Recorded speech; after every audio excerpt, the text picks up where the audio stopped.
berbagi ilmu atau sharing ilmu yang telah saya dapatkan, dan mudah-mudahan ini semua sudah kita terapkan di kelas kita masing-masing. Di sini kita akan membahas tentang penyebaran pemahaman dan penerapan pengalaman budaya positif bagi anak didik kita di setiap kelasnya. Nah, apa saja budaya positif itu? Mungkin Bapak Ibu sudah tahu semuanya, kita sebagai pendidik, posisi kita sebagai pendidik ini di mana bagi anak didik kita, dan bagaimana cara kita menerapkan keyakinan kelas nantinya di kelas kita masing-masing.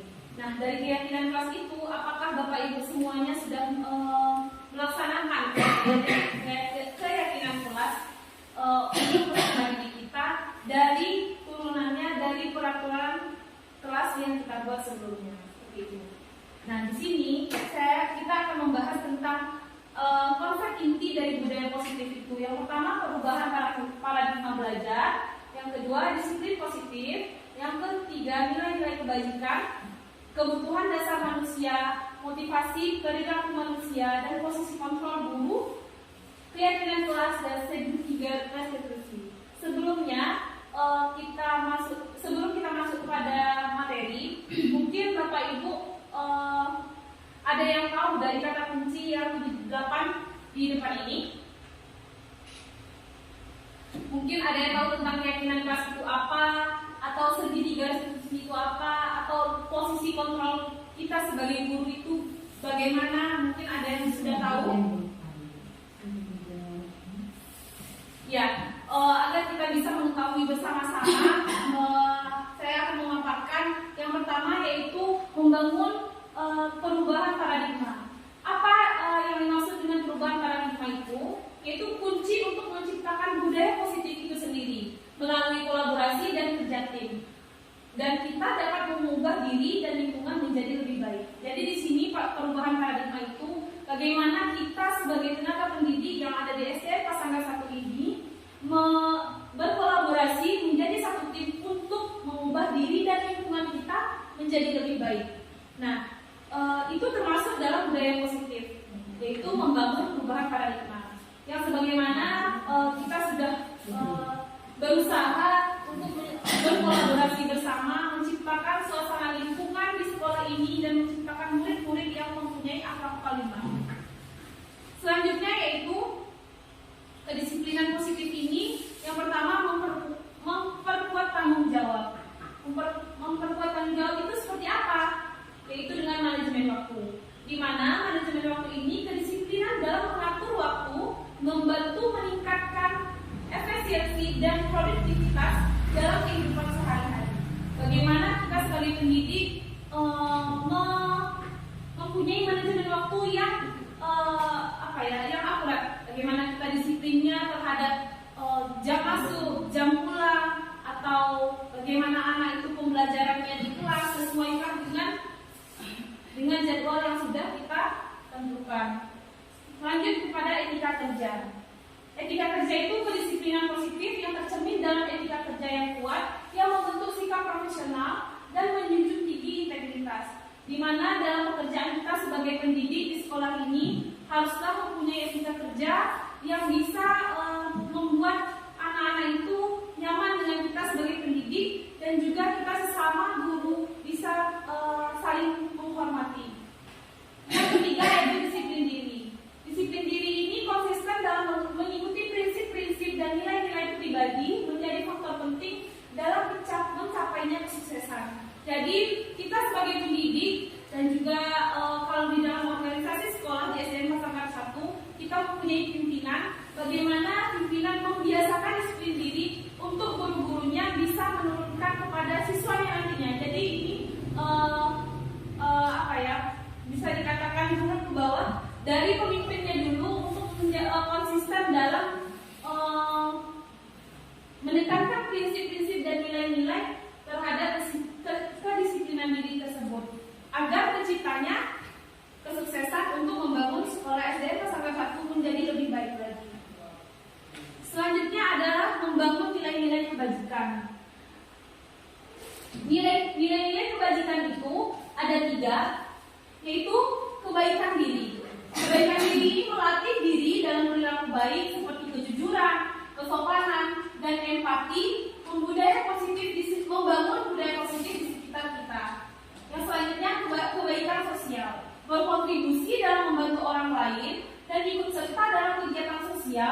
bermanfaat, menginspirasi nilai-nilai kebaikan. Jadi di sini kata-kata kebajikan itu bisa dikatakan nilai positif. Jadi nilai positif yaitu dimulai dari diri kita, yang mana kita berperilaku baik, kesopanan, empati, agar lingkungan kita nanti juga turut berefek kepada kita, ada timbal baliknya. Nah, selanjutnya yaitu kebaikan sosial, di mana yang tadi kita telah dipaparkan, yaitu apa itu contoh kebaikan sosial, yaitu membantu orang lain dan ikut serta dalam kebaikan sosial yang bermanfaat, menginspirasi nilai-nilai kebaikan. Nah, sosial ini pasti adanya di lingkungan sekitar SDN Pasanggal 1 ini, yaitu dengan komitmennya terhadap lingkungan seperti menjaga kebersihan, mendaur ulang, dan menciptakan budaya yang berkelanjutan. Jadi di sini kita diharapkan tidak mengikis budaya-budaya atau kebiasaan-kebiasaan positif yang telah diwariskan oleh leluhur, bagaimana itu tentang adab, akhlaknya peserta didik, itu harus kita jaga, lestarikan sebagai kebaikan di lingkungan kita sendiri di SD Pasanggal 1 ini.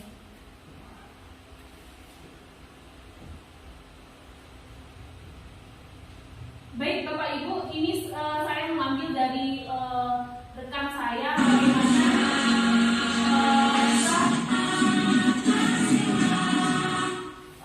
nilai-nilai kebajikan yang ada di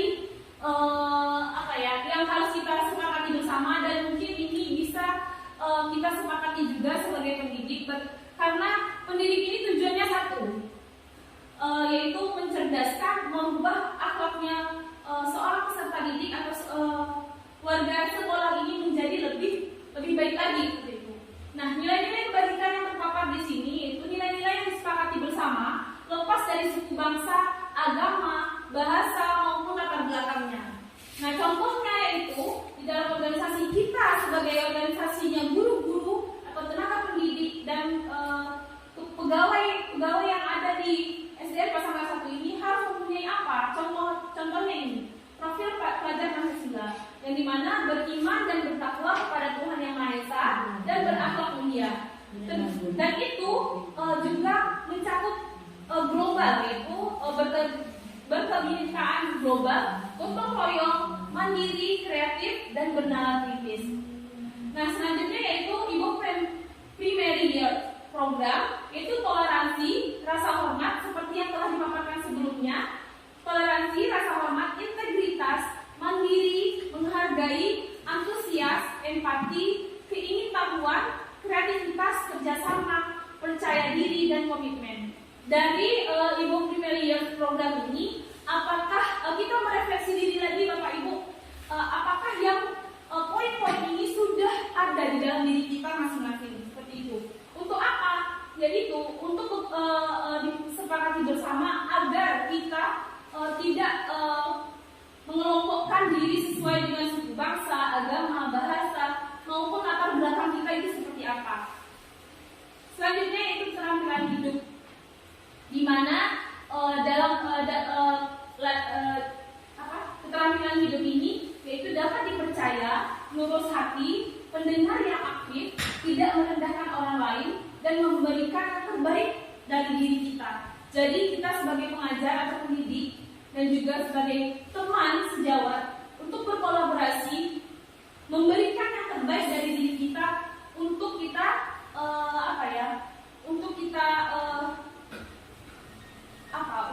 bermanfaat bagi lingkungan kita di SDN Pasanggal 1 ini.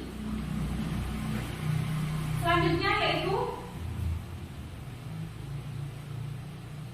kebutuhan dasar manusia. Nah, kebutuhan dasar manusia ini adalah suatu yang kita lakukan untuk mendapatkan apa yang kita inginkan. Benar atau benar? Ya. Nah, seluruh tindakan yang kita lakukan memiliki tujuan tertentu. Pasti kita sebagai guru ini mempunyai tujuan. Apa sih tujuan kita sebagai pendidik? Begitu ya Bapak Ibu? Nah, dan semua usaha yang terbaik yang kita lakukan adalah dalam rangka agar kebutuhan dasar kita terpenuhi dengan baik. Di sini kebutuhan kita sebagai manusia tidak hanya mendidik. Nah, kata tadi Pak Sudha bilang tidak hanya mendidik, tapi juga mencari rezeki di sini tempatnya kita. Dengan cara apa?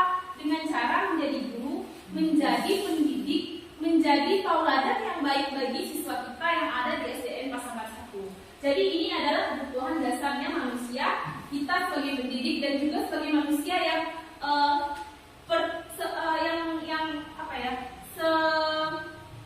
sama seperti profesi lainnya, yaitu membutuhkan materi dan baik. Kenapa Bos? Dan lain-lain. Baik. Nah, ini adalah kebutuhan 5 dasar kebutuhan manusia. Tadi kan Bapak Ibu ada yang mengatakan bertahan hidup. Bertahan hidup itu dengan apa? Dengan uang. Tadi benar ya Pak Sinun ya? Nah, bertahan ya dengan uang. Kalau nggak ada uang tidak bisa hidup. Bisa dan itu tidak bisa dipungkiri begitu ya. Yang pertama yaitu bertahan hidup. Kita butuh makan, kita butuh pakaian, tempat tinggal, keamanan dan kesehatan. Jadi kalau kita tidak sehat, bagaimana kita akan bertahan hidup? Begitupun dengan kita butuh makanan, tempat tinggal dan lain sebagainya. Yang kedua, kita butuh kasih sayang dan rasa diterima. Jadi ketika kita menjadi manusia yang yang normal, ibaratnya yang masih merasa butuh kasih sayang dan rasa diterima. Bagaimana kita diterima di lingkungan SDN Pasangan 1 dan bagaimana kita diberikan kasih sayang dan memberikan kasih sayang kepada lingkungan kita sendiri. Yang kedua yaitu penguasaan.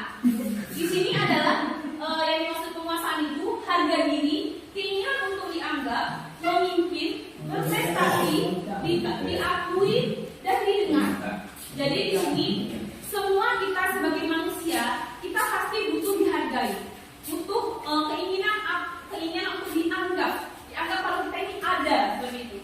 Nah juga berprestasi. Bagaimanapun cara kita mencari prestasi yang terpenting itu adalah hal yang positif yang bisa kita terapkan di lingkungan kita sendiri dan diakui untuk didengar seperti itu. Selanjutnya yaitu kebutuhannya kebebasan. Di sini kebebasan yang dimaksud mandiri, memiliki pilihan, mencoba hal baru, mampu mengendalikan arah dirinya. Jadi di sini walaupun kita mempunyai kebebasan atau mempunyai keinginan untuk bebas, tetapi kita tetap di dalam koridor yang sudah ditentukan oleh syariat, agama, dan bangsa kita sebagai negara Indonesia. Jangan sampai kita terbesit di pikiran kita ingin bebas tetapi keluar dari koridor kita beragama, aturan agama kita seperti itu ya Bapak Ibu. Selanjutnya kesenangan. Kesenangan di sini yang dimaksud yaitu dengan bermain, humor, antusiasme dan tertawa. Bermain, bagaimana kita juga butuh bermain, tidak hanya tugas kita cuma mendidik, kerja, cari uang, dan itu akan membuat pikiran kita pusing, tapi kita juga butuh bermain, refreshing, main catur, untuk menghilangkan stres. Agar apa? Agar kebutuhan dasar yang lainnya terpenuhi seperti itu. Nah juga kita butuh humor, bercanda, bercanda sesama teman, dan kita itu membuat kita tertawa dan itu membuatkan energi positif yang ada di tubuh kita itu menjadi lebih meningkat lagi seperti itu. Ada pertanyaan? Oh ya, mau bertanya tentang 5 kebutuhan dasar manusia. Dari 5 dasar kebutuhan manusia yang dipaparkan di depan mungkin ada tambahan lagi atau mungkin ada syarat lagi, ada masukan lagi. Kebutuhan biologis contohnya mungkin Pak. Kebutuhan biologis tadi kamu. Oh iya. Kebutuhan biologis. Baik. Ya itu kita dari kebutuhan kita sebagai manusia. Ya benar. Karena kita mempertahankan ekosistem itu agak meningkat gitu ya. Baik. Selanjutnya kita masuk kepada motivasi dari perilaku manusia itu. Motivasi itu ada 2, ada ekstrinsik, ada intrinsik. Oh iya, baik Pak. Ya. Supaya tidak tidak keliru lanjutkan dan lebih luas lagi. Baik. Jadi saya simak mulai dari awal dari kebutuhan positif. Ya. Nah itu saya dari pemaparan Bu Hira tadi, Ya. memang di sini sudah melaksanakan itu Ya. budaya positif itu. Ya. Nah, ternyata setelah menangkap kepada 5 kebutuhan dasar, itu seakan-akan saya lihat itu dari kelimanya itu ada 2 Ya. yang saya tidak setuju atau Yang kurang tidak setuju. Yang mana Bapak kalau boleh tahu? Yang penguasaan dan kebebasan. Penguasaan dan kebebasan. Ya. Baik, kenapa mungkin Bapak bisa memaparkan alasannya dalam- kenapa tidak setuju? Dalam penguasaan Ya. itu harga diri, keinginan untuk dianggap. Kenapa kalau sudah kita itu membiasakan budaya positif, kok masih harga diri itu diperlukan? Ya. Kemudian keinginan untuk dianggap itu masih diperlukan. Kalau memang kita akan membiasakan budaya positif. Baik. Nah itu supaya tidak dilanjutkan dulu, dijelaskan dulu. Baik, boleh saya memberikan masukan atau penyanggahan Bapak terhadap ya. Ya, mungkin maksudnya di sini Bapak paparan ini kenapa dalam budaya positif itu kita masih membutuhkan harga diri. Ketika budaya positif yang kita lakukan itu atau kebiasaan positif yang kita lakukan itu belum menjadi positif menurut pandangan orang lain, gitu. Nah, bagaimana responnya orang lain terhadap kita? Tapi kan semua pendapat itu bisa kita hargai. Belum tentu satu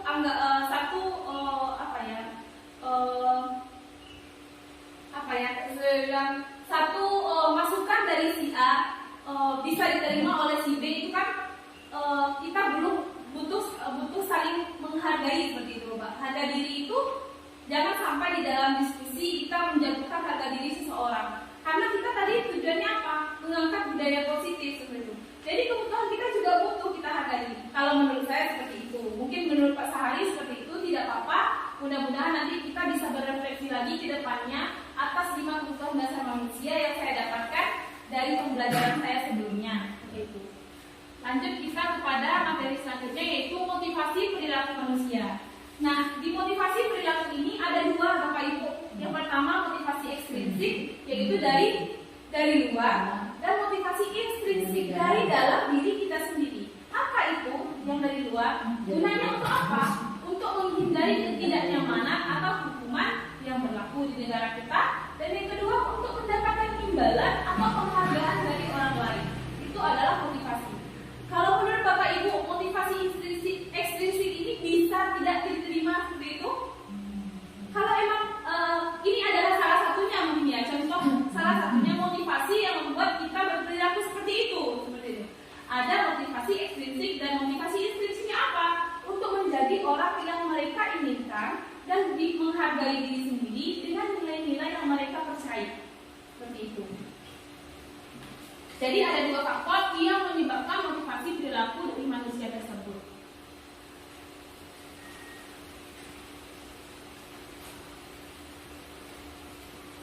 Selanjutnya ada hukuman, konsekuensi, dan restitusi. Di sini, ketika kita tidak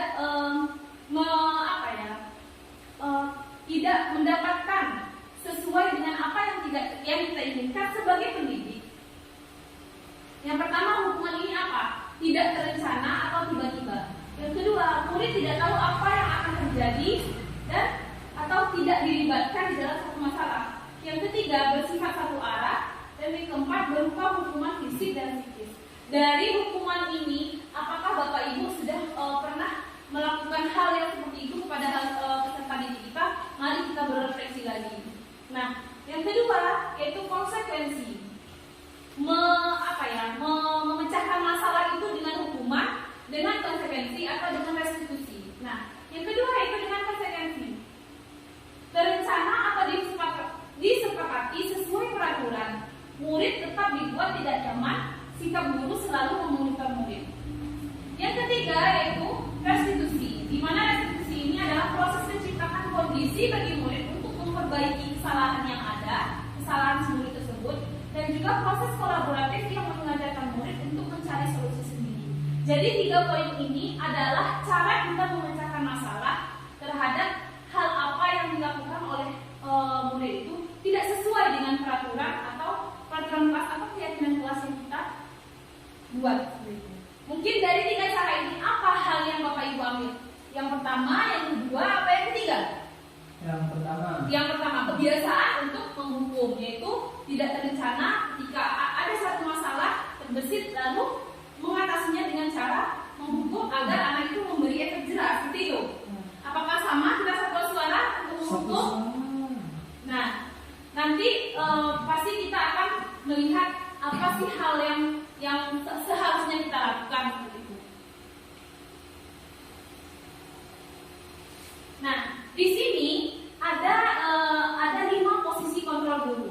Yang pertama tadi itu menghukum, membuat merasa bersalah sebagai teman, sebagai pemantau dan sebagai manajer.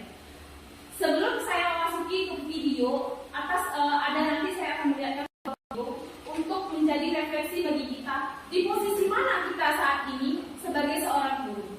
Jadi ada 5 posisi kontrol guru. Yang pertama menghukum, membuat merasa bersalah, teman, pemantau dan manajer. Kalau saya ingin bertanya kepada Bapak Ibu, di manakah posisi Bapak Ibu sekarang ini? Buromlah mungkin ada di manakah posisi Buromlah? Apakah sebagai teman bagi muridnya ini bagi muridnya? Apakah sebagai teman? Apakah sebagai pemantau? Ataukah sebagai penghukum bisa jadi? Atau pembuat merasa bersalah? Membuat anak itu merasa bersalah dengan hal apa yang telah dilakukannya? Begitu ya. Yang kelima itu sebagai manajer. Bagaimana kita memanajer siswa itu dengan langkah-langkah yang sebagai teman, sebagai teman. Pak Sino sebagai apa posisinya selama ini sebagai guru? Sebagai teman, banyak sebagai teman.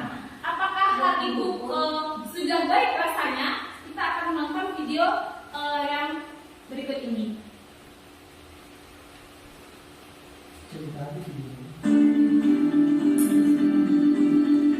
Ini adalah posisi penghukum Bapak Ibu. Contoh adegan kita sebagai guru menjadi posisi penghukum ya Bapak Ibu.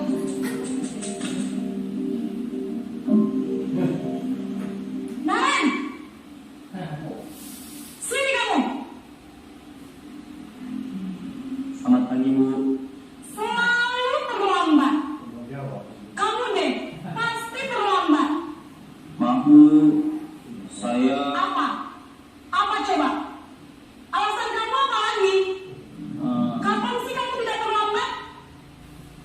Malas sekali ya kamu jadi anak. saya Dasar pemalas. Jadi kata-kata yang disampaikan oleh sendiri guru Sudah ini berapa kali kepada terlambat? anak yang terlambat itu ada teksnya di bawah Bapak Ibu. Kamu keliling lapangan basket 2 kali. Memberikan kenapa saya harus ke lapangan basket Bu? Kenapa? Kamu melawan ibu? Beraninya jawab. Sudah terlambat, masih berani jawab nggak? Sekarang, keliling lapangan basket 5 kali sekalian. Biar kapok. Cepat. Pergi sana ke lapangan basket. Jadi di sini anaknya itu dihukum. Ini adalah posisi pembuat merasa bersalah. Jadi guru itu bertindak sebagai pembuat anak itu merasa bersalah kalau dirinya itu sangat bersalah. Selamat pagi Bu. Naren. Kamu kenapa terlambat lagi, nak? Dengan bahasa Ya yang Tuhan, benar, Naren. guru itu menyampaikan Kamu senang ya bikin ibu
Bu. Di sini gurunya Guru saya sebagai pemadai serta didik yang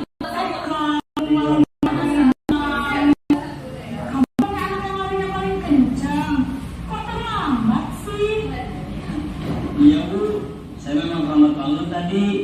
Jadi biarpun saya lari kencang, tetap gak kekejar Bu. Ya sana nanti lain kali larinya lebih kenceng lagi ya, biar gak terlambat lagi. Bikin ibu demi ibu, bisa kan? Bisa lah Bu. Ya sudah, sana masuk kelas. Ibu beresin urusan absen kamu. Kamu ini ada-ada saja.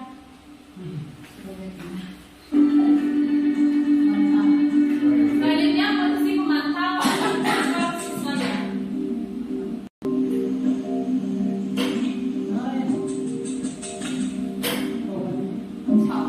Sama Waalaikumsalam. Naren,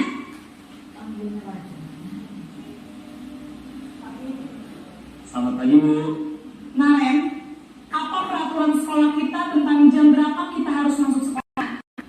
Kita harus sekolah jam 7 Bu. Iya betul, sekarang sudah jam 7.20. Naren sudah tahu konsekuensinya jika terlambat hadir. Paham Bu. Saya harus tinggal kelas pas jam istirahat selama 20 menit. Iya benar, konsekuensinya demikian. Jadi nanti jam 9.30 pas istirahat, kamu harus tinggal kelas, kerja tugas tambahan untuk ketertinggalan kamu, ya? Baik. Jadi si gurunya memposisikan diri sebagai pemantau. Nah ini adalah kasus yang sama, tapi posisi guru sebagai unit manager. Naren,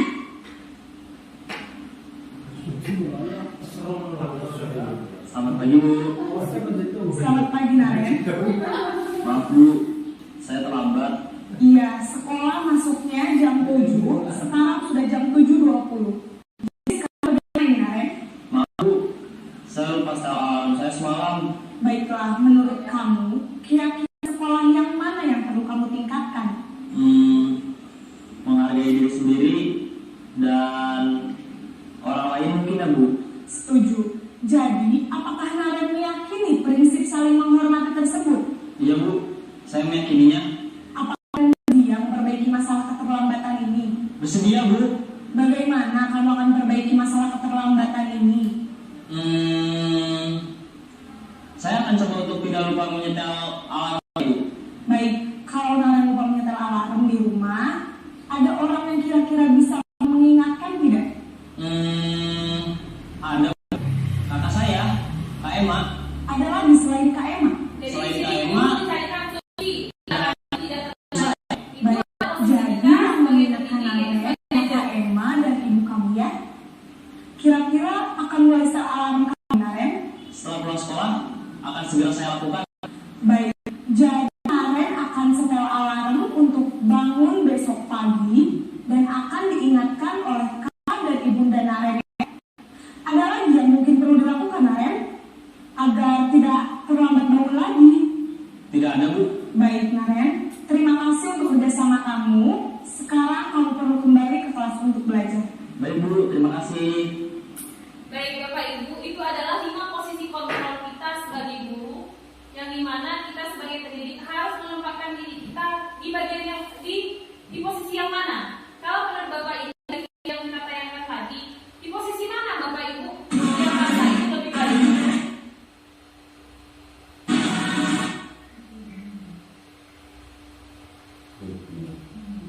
Ya, dari 5 posisi kontrol ini, di posisi mana yang rasanya hal yang patut atau rasanya pas dalam keadaan kita sebagai pendidik di sekolah dasar ini? Apakah kita baiknya, jadi selama ini mungkin Pak Sinur sama Bu Romla selama ini menjadi posisinya adalah posisi teman. Apakah itu sudah dirasa sudah cukup baik untuk dilaksanakan di kelasnya Bapak atau di lingkungan sekolahnya Bapak, Ibu? Apakah posisi lain ternyata posisi memantau itu dirasa lebih baik? Mungkin seperti itu. Ada yang bisa memberikan tanggapannya menurut Bapak Ibu, di mana posisi kita sebaiknya? Kalau menurut saya itu Ya. semua posisi itu harus kita Semua harus kita lakukan. semuanya. Jangan Sesuai kita dengan- sebagai guru hanya sebagai pemimpin, jangan. Baik. Sebagai guru terhadap murid kita bersikap sebagai teman, jangan. Baik. Jadi lima-limanya itu kita harus bersikap itu tergantung sikonnya nanti. Iya. Jadi benar Pak Sahadi tadi kita kelima-limanya harus menguasai posisi ini tergantung dengan situasi yang kita hadapi. Seperti itu. Terima kasih Bapak atas tanggapan dan masukannya. Selanjutnya kita beralih kepada contoh penerapan 5 posisi kontrol. Ya tadi sudah kita lihat bagaimana contoh posisi yang sama tetapi dengan cara yang berbeda penyelesaiannya seperti itu. Nah, selanjutnya keyakinan kelas Bapak Ibu. Keyakinan kelas ini yang sebelumnya itu berpikir keyakinan ini adalah peraturan yang ada di kelas kita. Apa itu peraturan kelas, apa itu peraturan di sekolah. Jadi di kelas sekolah jika kita terapkan pada sesuatu menyesuaikan dengan peraturan kelas kita. Jadi misalnya peraturan sekolah itu tidak boleh datang terlambat. Nah, terus dalam peraturan kelas peraturan kelas harus saling selaras, harus saling sama-sama mendukung. Ketika di sebuah peraturan sekolah berbanding terbalik dengan peraturan kelas itu tidak bisa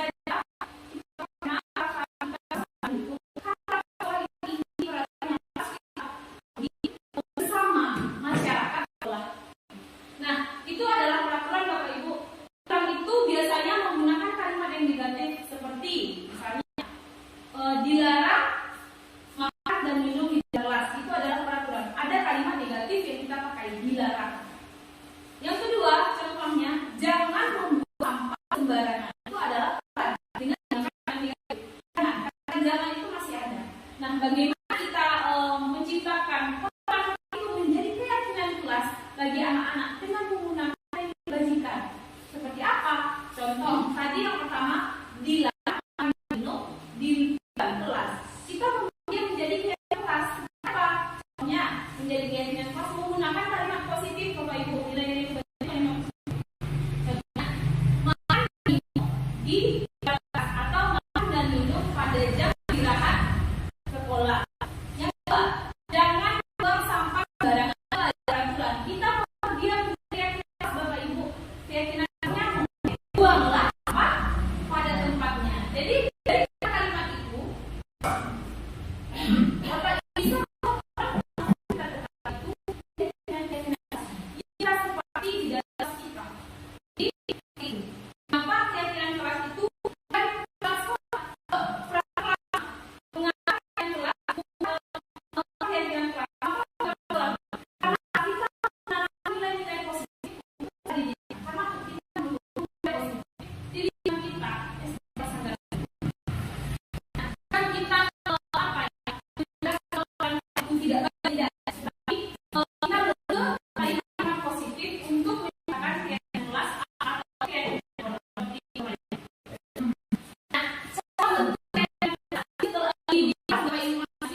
dia bilang kepada kita sebagai guru, ibu saya tidak suka tugas saya dicontek lalu. Nah, bagaimana tindakan yang dilakukan oleh siswa? Nah, bagaimana cara kita mengatasi masalah yang ada di kelas itu? Dengan segitiga restitusi. Apa itu segitiga restitusi? Itu suatu proses dialog yang dijalankan oleh guru agar dapat menghasilkan murid yang mandiri dan tanggung jawab. Saya ada berupa contoh tentang masalah dengan segitiga restitusi ini, Bapak Ibu, yang dimana ini merupakan sebentar.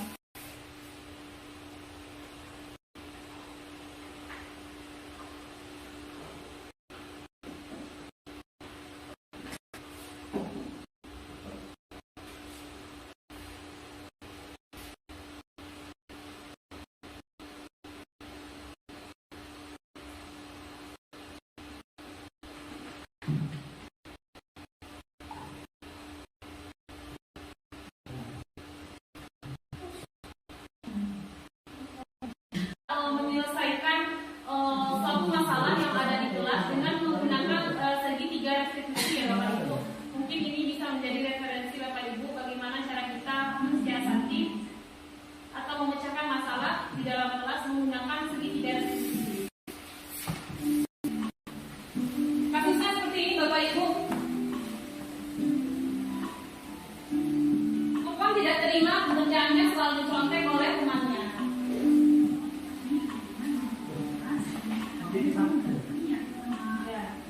Yang pertama, tindakannya itu menstabilkan identitas.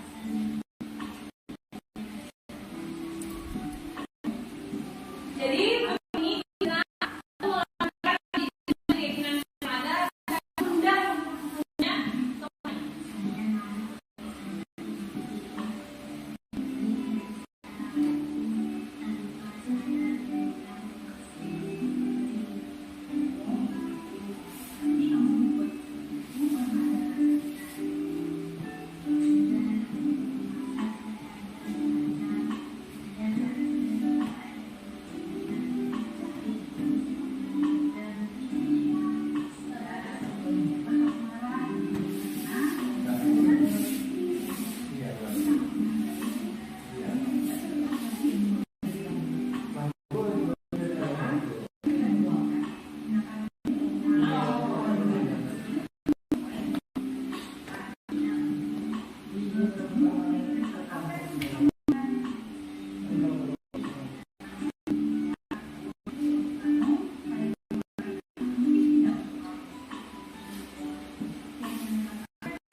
Baik Bapak Ibu, di sana adalah bagaimana kita guru memecahkan masalah restitusi, segitiga restitusi. Nah, di mana segitiga restitusi itu ada tahapannya Ibu. Jadi di contoh stabilitas tadi dari dialog tersebut menanyakan apa yang sudah terjadi kepada siswa yang tadi kasusnya seperti ini. Jadi Furqan itu marah ketika tugasnya dicontek oleh temannya. Lalu Furqan itu melakukan tindakan yang di luar dari keyakinan kelas atau kesepakatan kelas yang dilakukan di kelas tersebut. Nah, itu sebagai ibu kita ibu menyelesaikan permasalahan tersebut dengan cara tahapan segitiga restitusi ini, yaitu menstabilkan identitas. Tanya dulu bagaimana kejadian dari hal tersebut. Nah, siapa saja orang-orang yang terlibat dalam kejadian tersebut, Bapak Ibu. Jadi di sini identitasnya mungkin Furqan yang marah. Dengan siapa Furqan marah? Dengan Askar, misalnya seperti itu. Nah, yang kedua, apanya itu rekomendasi tindakan yang salah. Dari dialog tadi dijelaskan bahwa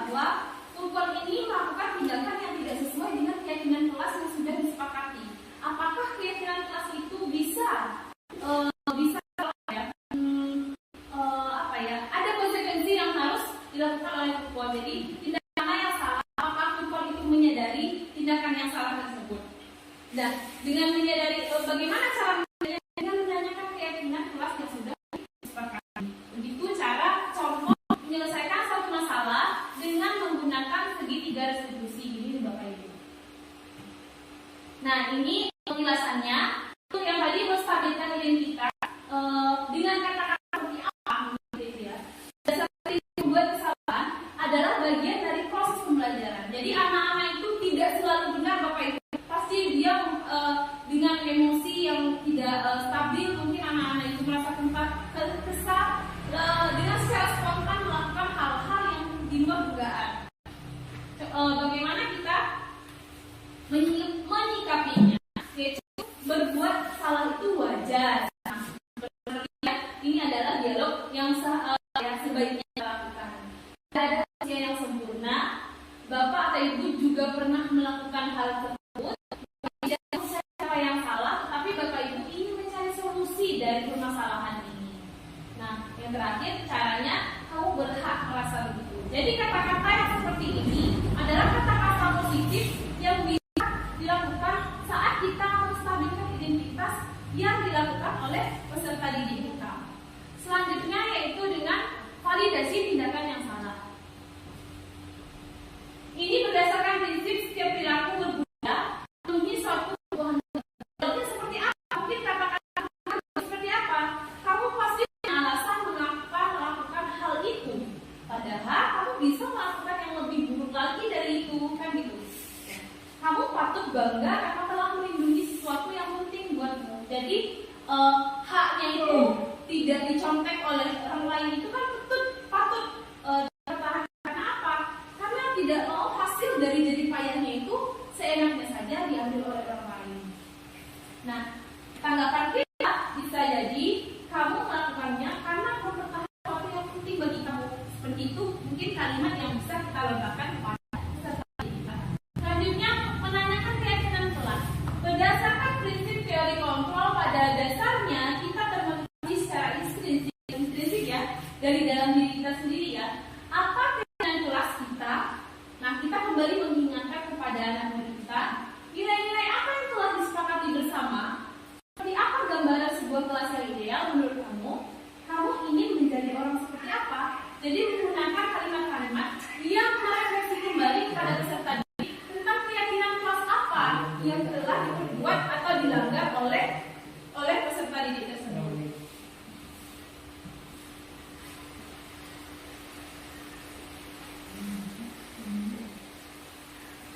Nah, baik Bapak Ibu, mungkin sekian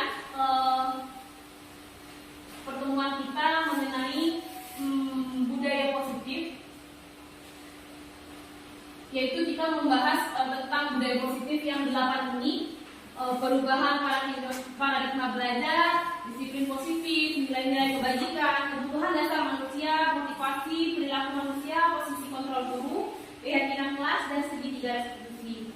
Terima kasih atas partisipasinya. Mungkin Bapak Ibu, sesi ini saya ingin menanyakan apa hal baik yang sudah Bapak Ibu dapatkan. Mungkin ada saran dan masukan untuk saya sebagai pemateri pada kali ini, dan kita sharing ilmu mengenai budaya positif ini. Mungkin ada masukan atau tanggapan Bapak Ibu tentang kegiatan yang kita lakukan pada saat ini. Mungkin Pak Wahyu. Ya, tanggapan saya setelah mendapatkan ini, saya jadi tahu terutama tentang posisi kontrol dulu itu, dan juga kalau mengenai hukuman, saya dari dulu memang sudah tidak mengenal hukuman, tapi saya tidak. Dan untuk saran untuk diri atau saya di dulu agar otak ini juga fresh gitu rasanya, dan juga jangan lupa uji-ujinya. Sekian dari saya. Baik, terima kasih Pak Wahyu atas refleksinya kepada saya. Mungkin ke depannya saya akan berusaha untuk lebih baik lagi dan kita mendapatkan nilai-nilai positif atas pertemuan yang kita ada ini. Dan saya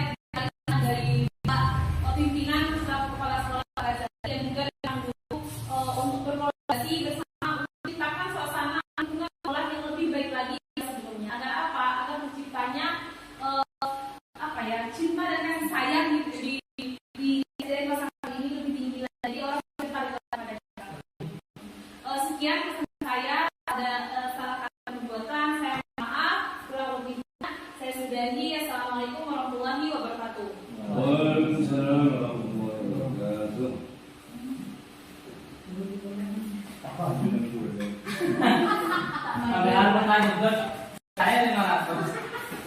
Oh itu tak nyedot.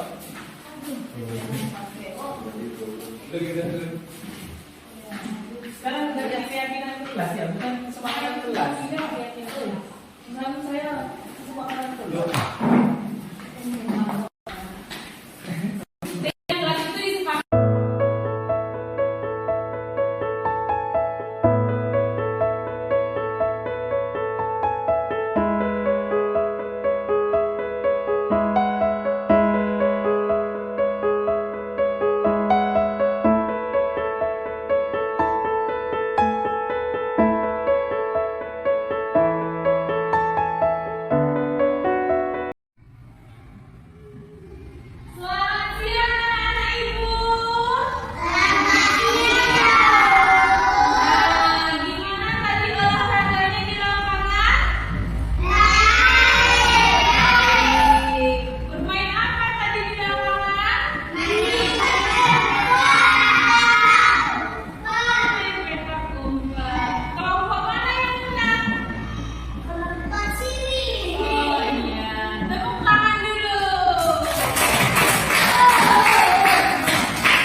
ini dilarang berpakaian bebas di sekolah. Berarti kita harus apa? Memakai seragam sesuai dengan jadwalnya ya. Hari Senin pakai apa? Hari Selasa pakai apa?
Ya? Ya. Baik, anak-anak ibu, mudah-mudahan keyakinan kelas ini bisa kita jalankan di kelas 2 dan mudah-mudahan anak-anak ibu bisa belajar lebih baik lagi.